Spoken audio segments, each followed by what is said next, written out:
Hi. Hello. The Munson's here, looking very relaxed. Yeah, you're looking very relaxed. Do you know this? Here's a little hack. If you're ever asleep at work, right, and you hear your boss or your colleagues waking you up, don't open your eyes. Remain seated with your eyes closed and then say, forever and ever, amen. Right, how can I help you? Sneaky. That's the thing to do.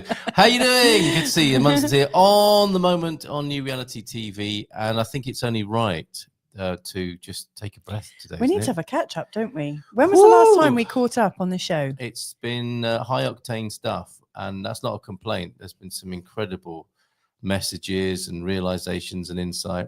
Started with Tom this week, didn't we, on Monday? Deb's been with us on this journey. And the last couple of days, we've had Tasha and you in conversation, all three of us, I think the day before that. What a time. It's intense, isn't it? And good. Again, it's not a complaint, but you know, it can so easily sound like, yes, no complaint.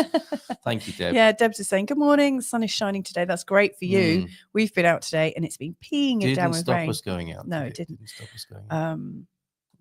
So what is it you'd like to talk about today? Well, I'm looking at the notes you've given me, which says, love yourself, stop hurting yourself, the importance, and then it tails off, and I don't remember any of that. So well, what I've written down is what you texted me this morning. I want to... Was that only this morning? Yes.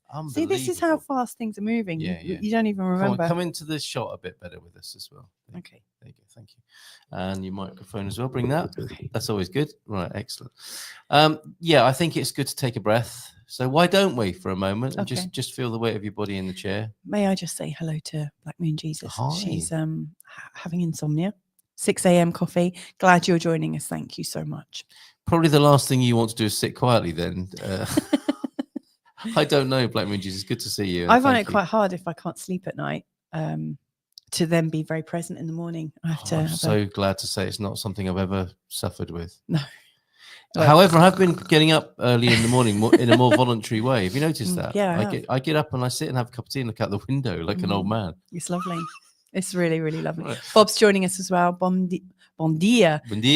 Late walk with us. Okay, thanks for being with us, Bob, Blackman Jesus and Deb. So far, anyone else who might be watching, do say hello. It's lovely to connect with you.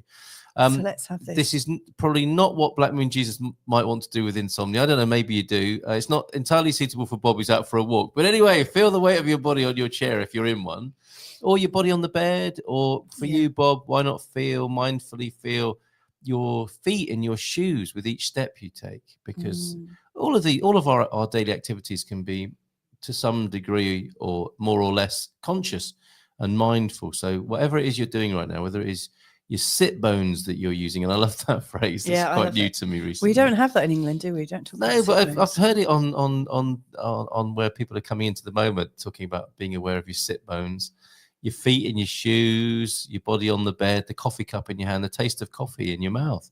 Whatever it is you're doing, how about expanding your experience of that right now without any judgment, and letting go of some of the noise, some of the rumbling noise. Maybe let go of that as you expand your awareness and consciousness of whatever it is you're doing right now, which might include watching and listening to us.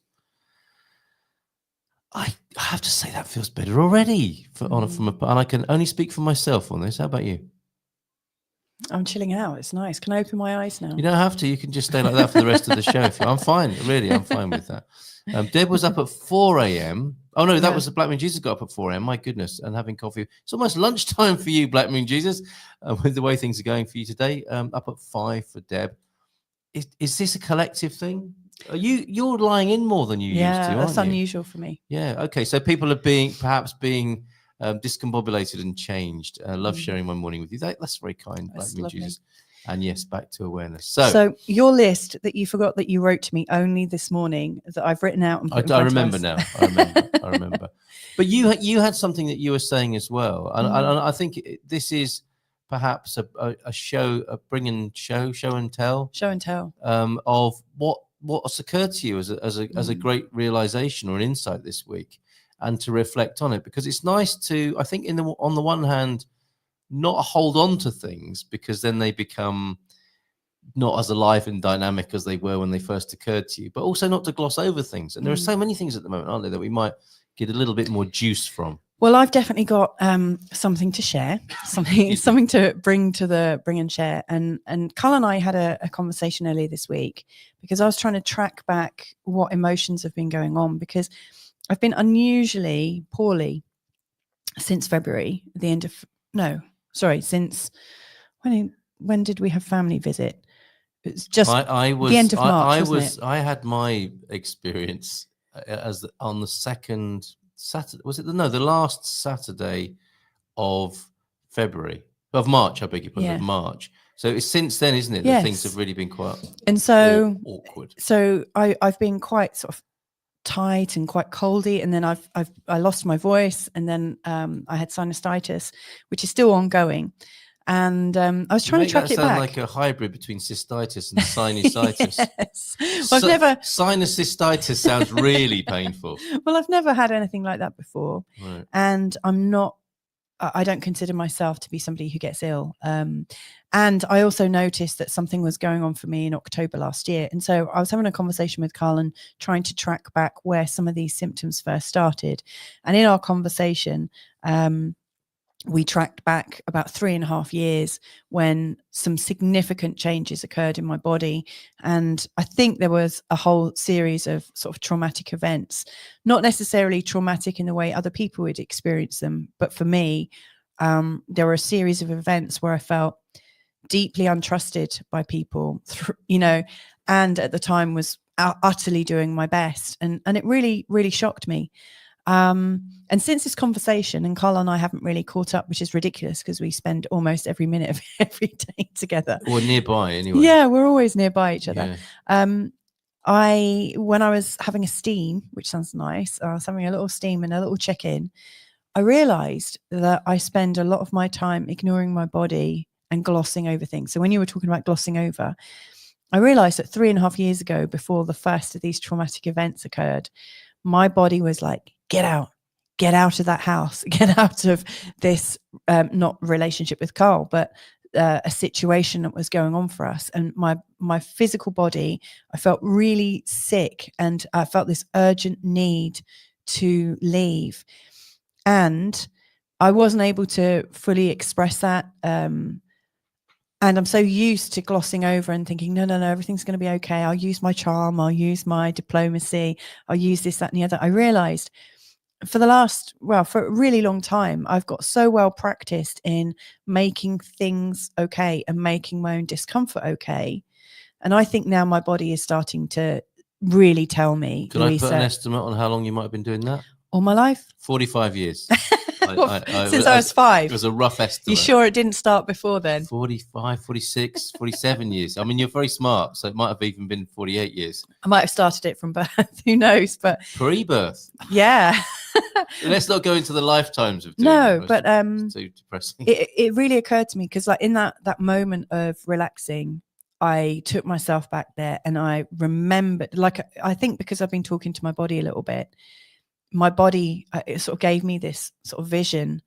And in that, I felt the vision of my body, and I felt the discomfort. I refelt it and realized, oh my God, I just totally ignored the discomfort I was feeling. Now, if I saw that discomfort in one of our children, I'd have said, Carl, we need to get out right now. You would have saved them, wouldn't you? I would have totally saved them. But with me, I was like, no. I invalidated the pain that I was going through, or the discomfort I was going through, because in fact, if I'd attended to the discomfort, it probably wouldn't have gone into pain. It probably wouldn't have gone into trauma. Right. And then because I didn't, it's the body getting louder and louder, isn't it? Yeah.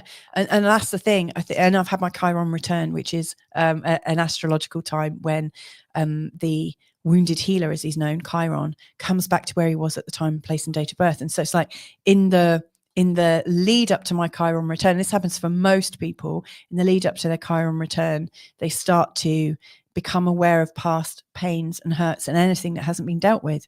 And so for me, I think it's back on the table, and it's louder than ever. Mm-hmm. And I need to work with it. I realized that after that, you don't have to. That's the interesting thing about our free will as humans, isn't it? Yeah, you have the opportunity to, but you don't have to. Yeah, well, What's the alternative though? The alternative is I think my body's going to get louder and louder, and I'm Mm. not going to resolve anything. Mhm. And then my children are going to learn that pattern. I don't want them to learn that pattern. No. And also at the same time, it's a tightrope walk because you don't want to be too hard on yourself. Yeah. If you turn it into another one of those messages, I must do this or I should do this, it becomes self-defeating, doesn't That's it? a good point, because I'm always, as you point out to me a lot, I'm always looking for an opportunity to beat myself up. But you're which is catching ridiculous, you're isn't it? catching it so much, aren't you? And it's hilarious when we do it, isn't it? We've been either playing. of us. We've been playing a game the last few days.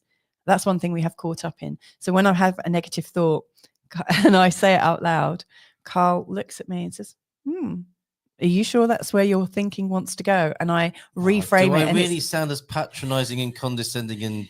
But it's been funny. It's been like a comedy act. And if you've got someone to do that with, like, for instance, yesterday, I think I only raise my eyebrows sometimes and look at you. I don't even have to say anything sometimes. Like, do you want to try that again? Yeah. And I'm as hard on myself, I hope. Yeah. No, we're always harder on ourselves than we are on other people, aren't we? But it's internal. I noticed yesterday I was doing some tidying up from the kids, and we give our kids loads of opportunities to tidy up their own mess, and we also let them have the opportunity to... If you hear any shouting, that's us giving our kids an opportunity to tidy up. But I mean, it only ever gets that like level if we've asked several times, and it's they've been ignoring. But anyway, yesterday it felt like, okay, I'm going to have to go in, and I went in deep, and I said to Carl, "Oh my God," I won't name and shame our child, but I said, "Oh my God, this person is so messy, like really, really proper messy. Oh my God." And he raised his eyebrow, and I said, "I love how our child expresses their innate creativity." Hey!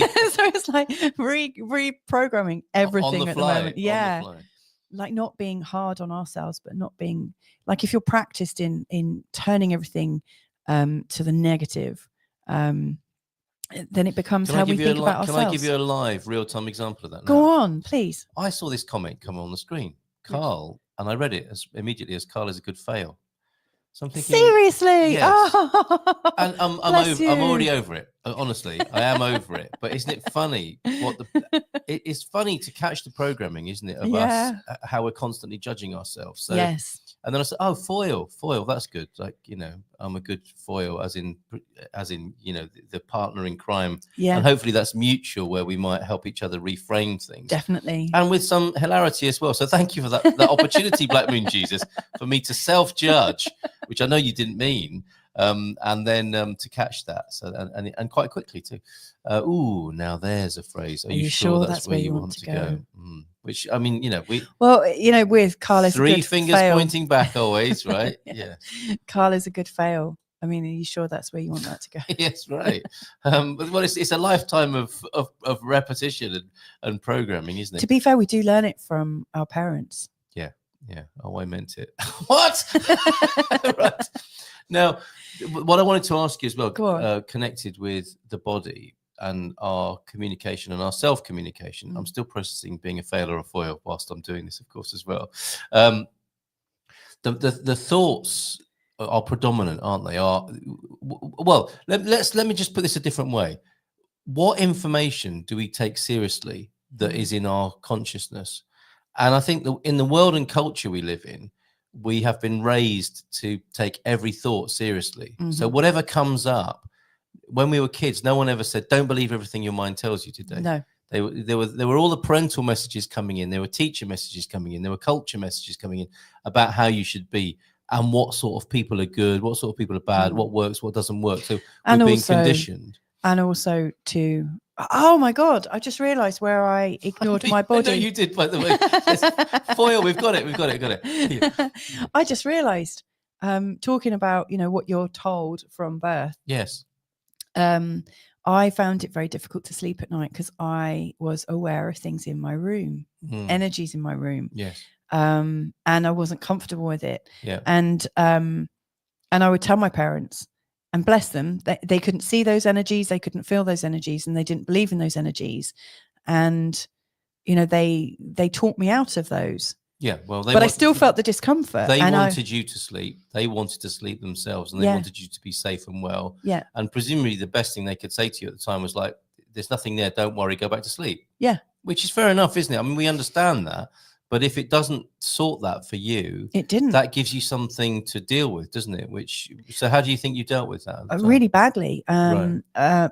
Like I would be terrified in my room, and I would put the covers over my head, and I would like try and get like a breathing hole. But I felt under attack as I fell asleep most nights. Right, and that's quite something to be programmed with, isn't it? And I never realized. I mean, that was what I was feeling in my body. I was feeling that sense of being attacked, or feeling this intense, like I could feel things around me and there was nothing I could do about it. I felt like I didn't have any defenses. Yeah. And they just said it was in my mind. And of course, to them it was. But then I realized I've had eczema. I had eczema as a child until I was a teenager, which is one of those sort of inflammations or a disease that you get if you don't feel like you have a good barrier. Skin things are all about an eruption on the boundary. Yeah. I had boundary things, and then cystitis later on, which is another boundary thing. Because you pee, don't you? To that's what mammals do. They pee to mark their territory. Look, would you like to read that? Would you like to read that? Oh, I might cry. Louisa, sorry, this is all happening in real time.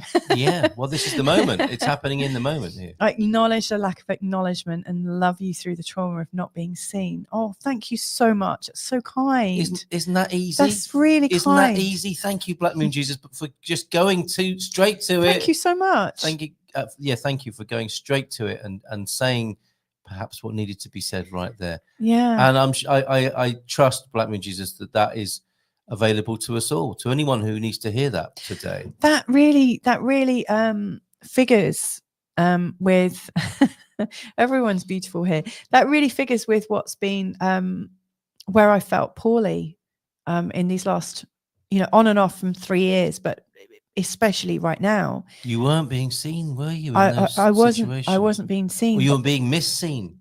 Yeah, I was being misseen, and I didn't feel comfortable, and I didn't feel like I could put in a boundary. It's the worst thing, isn't it? Not being seen, for me, not being heard. Yeah. I mean, for all of us. I mean, I'm not diminishing it for you. I didn't feel like I had any defenses. Like I was defenseless. Right. Wow. Thank you so much, everyone. Bear with. I'm just doing a screenshot.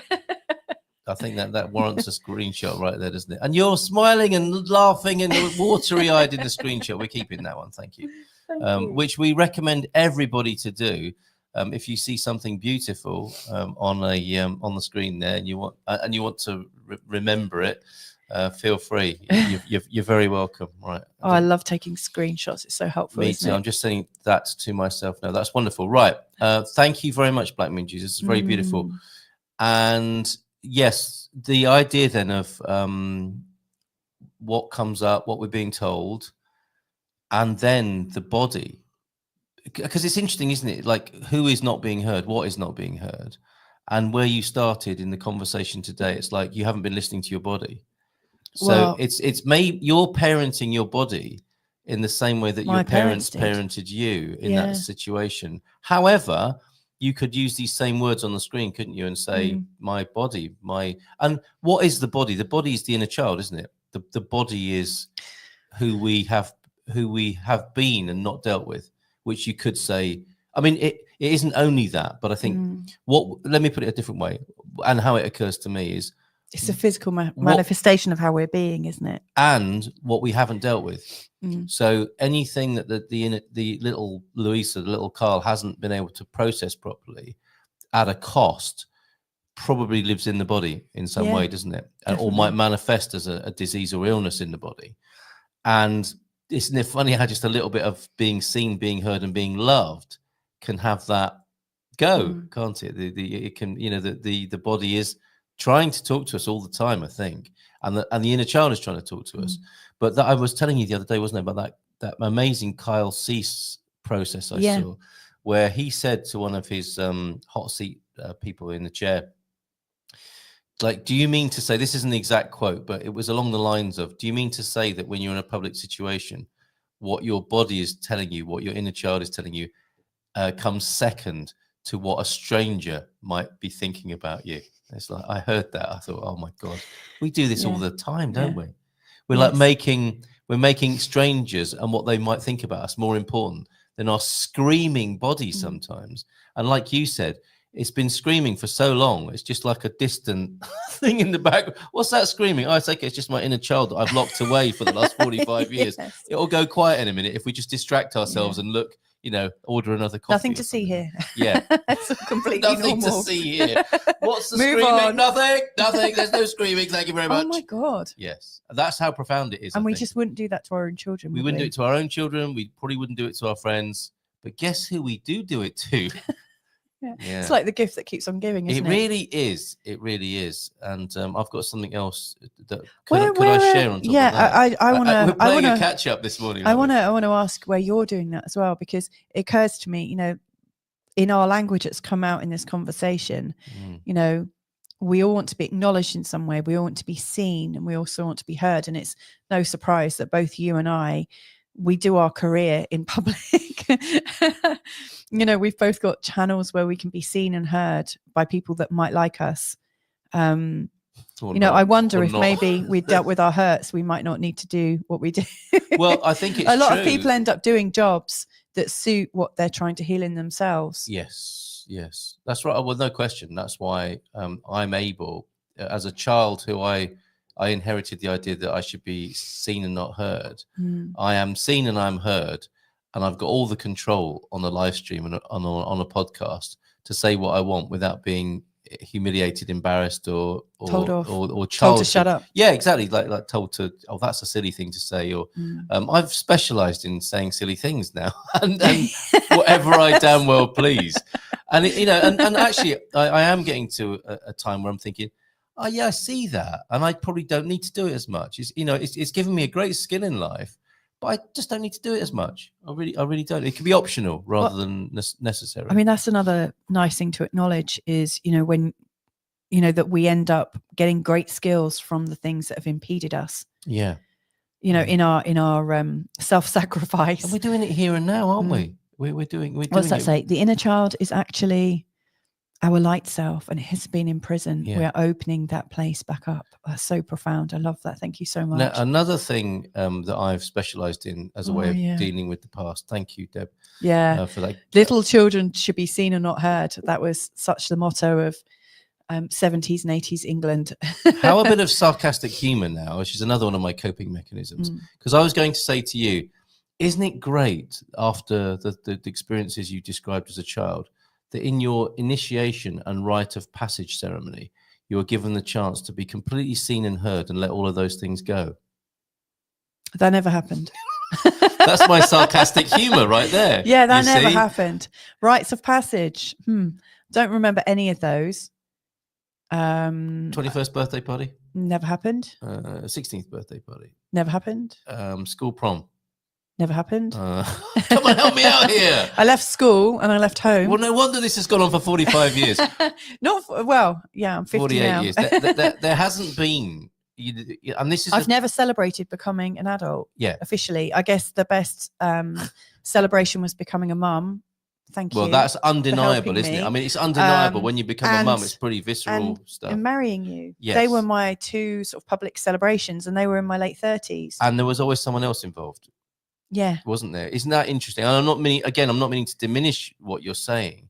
But another thing Kyle Cease said just recently is, what's codependency? Codependency is when you get used to someone else telling you the things you need to hear or want to hear. And his suggestion was, it's time we started telling ourselves, I see you. Or telling our inner child, telling our light, as you say, Black Moon so Jesus. nice to think of it as our light self. Tell your light self, I hear you. Tell your light self, I see you. And isn't it funny how in this era of not having rites of passage and rituals to end or complete childhood and move into adulthood, we've had to use other people like therapists and counselors and courses. And we go out to hear someone say, I hear you. And again, I'm not diminishing. It's so beautiful what you did this morning, Black Moon Jesus. And I think as well, we need to do that for ourselves, don't we? Yeah. It's great when someone else says that to you. And it's really brave when people find someone to help them reflect that back to themselves. But ultimately, we have to do it for ourselves, don't we? The child has to, in a strange way, become the adult by that very process of sitting in the throne of the adult and saying, I see myself, we've come this far, I now hand over to you, I see you, you see me, as the light and the inner child and now the grown adult. And we start minimizing and collapsing this big drama that we've been animating in our time collectively, I think, and as we see here this morning, individually, and what can occur and what can happen as we love ourselves more. I love that. I mean, like Debs is saying, I left home at 16. You had to. That was a ritual of a kind, wasn't it? And maybe an emergency one. Yeah, and wild and crazy Aquarius underneath. Yeah. Well, when I was 18, I was meant to go off to university, and then one day I just woke up and said, I'm going to France. And then I said to my mum and dad, I'm leaving tomorrow. I'm going to France, and I don't know what I'm going to do, but I'm off. And that was your own ritual. Yeah, that was my own ritual. Yeah. Crossing the water. I mean, it's very symbolic, isn't it? You cut the ties physically on land. There weren't the phones that we have now. No. You went, didn't like you, with your little bag. Did you take tarot cards with you? Did you have tarot cards? I didn't. I did have tarot cards. I left them at home. I didn't take any of my paraphernalia. No witchcraft. No, all I took was chewing gum, a pen, a pad, a pen, and some envelopes and some British stamps. I don't know why I took those. A Walkman. A couple of cassette tapes with ritual. It was ritual, wasn't it? The Rolling Stones on one, I think Tracy Chapman on the other. Some batteries. I got a fast boat.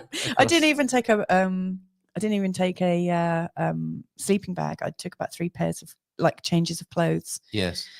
Trusty scarf that could change my outfit, and some makeup. That was it. Amazing. And you ritualized that, didn't you, for yourself? I buggered off. In the absence of obvious ceremonies to move from child to adult. Yeah. Hi, friends. MLA. Yes, you are, T-Duck. Still very good to see you. Welcome. Thank you. Now, this might be the final comment of the show today. And I was about to apologize to all the women in my life, but I'm not going to have time to do that today. I don't know if I'll have time to do it tomorrow, but I will come back to this because it was connected to all of this. Okay. And it was just something I saw in myself that made me such an a-hole of a partner at times with women that I want to talk about and process, if I may, in mixed company here. You're intrigued, aren't you? Yeah. Right. Okay. Oh my God, this is what we're going to have to talk about tomorrow. Can we carry on recording, and that can be the show for tomorrow? Let's carry on this conversation. Right, but here's the homework then for today, if you want it. Bob saying, this is so beautiful, Bob, and thank you for sharing in this space of authenticity and vulnerability, I think, that we've created today. So well done, everybody, on that. I was watching Louise Hay this morning. Look yourself in the mirror and say, I love you. I can hear Louise's voice saying that. And look at this. The first time I attempted that, I couldn't say it. Bob, we love you. We absolutely love you. Next time we see you, I'm going to hold a mirror in front of you. Group hug. It's going to be, we're going to, if it's near grass, we're going to take you down onto the grass and we're going to bundle you. And we're going to do a big old bundle, a love bundle on the ground. And you can have one as well, T-Duck, if you fancy that, in Caldas de Renha Park at some point. And I love how my weekdays start with new Portuguese friends. Yes, bom dia.